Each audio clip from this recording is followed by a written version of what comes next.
Hey everybody, welcome to Serene Speaks. I want to thank everybody for watching the rebroadcast. Again, welcome to Serene Speaks. If you don't know who I am Serene, and this is my ministry channel. This is where we talk about all things God, all things women, and all things me, right? Because sometimes it's going to be about me. But right now it is about me. And this is my journey into 100 days of believing bigger. It's a devotional by Marshawn Evans Daniels, and I am on day 43. So let's get started. Security in God's promise. I declare from the beginning how all will end and foretell from the start what has not yet happened.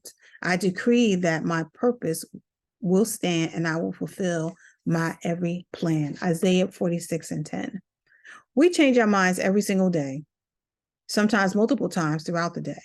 As human beings, God has made us wonderfully complex for sure. And that complexity often makes us indecisive.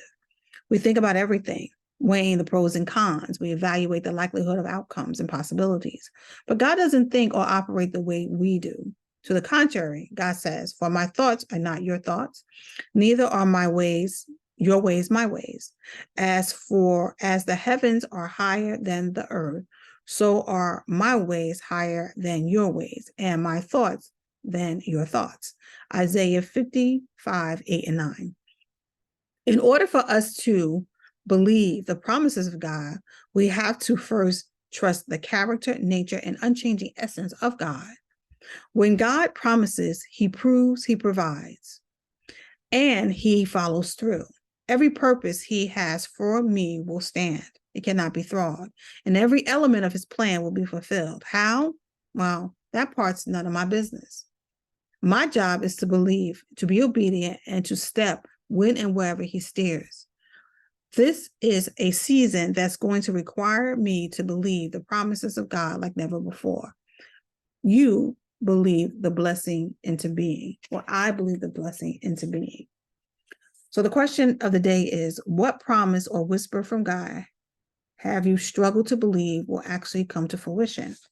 And I put absolutely nothing. There is no promise, but there is an issue. I'm asking God because I think in the video prior to that, or maybe 2 days prior to that, she on the point of phrase to experience supernatural trust. A lot of times my issue or our issues with God is not that he is going to do it, but we want to know how. We want to have our little grubby little hands in the mix. It's like when you're trying to bake a cake for your kid, like when we were kids, or I don't remember, I've got 5. And when they were younger, if I was trying to mix something, they would, like, kids are lightning fast. They would want to stick their hand in it and see what's going on. Like they couldn't wait. Like, especially if you were making cookies or something, they would grab their hand and they'd be lightning quick because they want to know, right? They want to know how you're doing this or why you're doing this, or, that's what we do as kids. We want to know how and why you're doing this. Like, how are you going to do this, God? Like, I don't know how you're going to pull this off. And God is not asking us for God in this season. It's not about how he's going to do it. It's just like, we know he's going to do it. But our part is for us to show up. Well, my part is to show up and do what he told me. So for example, we may not know how a plane, and my mentor, Tiffany Montgomery, uses this analogy a lot, but she uses a plane, I'm going to use a car. We may not know how a car runs, right? We may not know all the engine parts, like the carburetor, the alternator, and what if they even have alternators, and most cars are electric, and especially if they're electric, we don't know none of that stuff. All we know is that we stick our car in and it go. But there are some things that you need to do in order for that car to go. For example, you need to make sure there's gas in that car. You need to make sure that the oil is changed. Like, there are some things you need to do. Like, you need to make sure that, your brakes work, things of that nature, right? But you don't know how the brakes work. Y'all, you know that when you step on them, they work. But if you step on them and it's not working, then you got a problem, right? You don't need to know all the nuances of how a plane works, right? What buttons the pilot got to push, none of that stuff, right? All you need to know is that you bought your ticket and that plane's going to get you from point A to point B. That's all you need to know, right? So what am I trying to say to you now? It's not about, we need to stop worrying about how God is going to do something, because my prayer life for the last few weeks has been, well, how are you going to do it? And I need to stop asking God how. And I just need to make sure I play my part and show up. Because every time I ask God how, I'm taking away from my part. Do your part, Serene. That's basically me talking to me. Do my part. That's where I'm struggling. That's where I'm not struggling But that's where I need to have supernatural trust. So I'm praying to God to keep me Godward, meaning moving God in the direction of God, being forward focused. I'm having Godward focused faith and supernatural trust. That I don't want to know how he does it. I just want to know he gonna do it. And I do know he gonna do it. I just don't want to know how anymore. I'm done with that level of peak of curiosity, because wanting to know how he gonna do it will probably prompt me into wanting to help him do it. And I don't want to help him do it.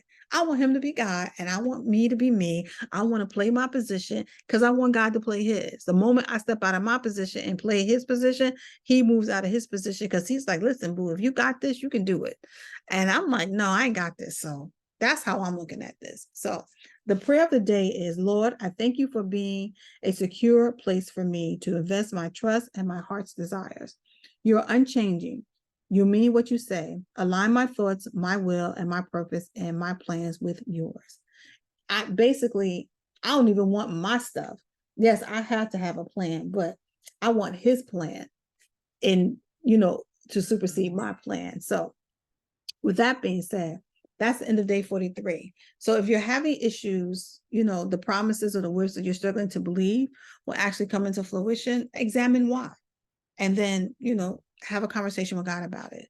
So that's all I have. Join me for tomorrow for day 44, where we'll be talking about, what's day 44? I can't believe I'm 44 days into this journey. It's been an amazing journey. I've gotten so much insight about who I am.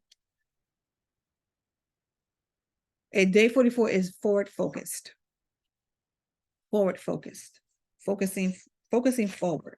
Yeah. So join me for tomorrow for that. I love you to life. Talk with you guys soon. Bye.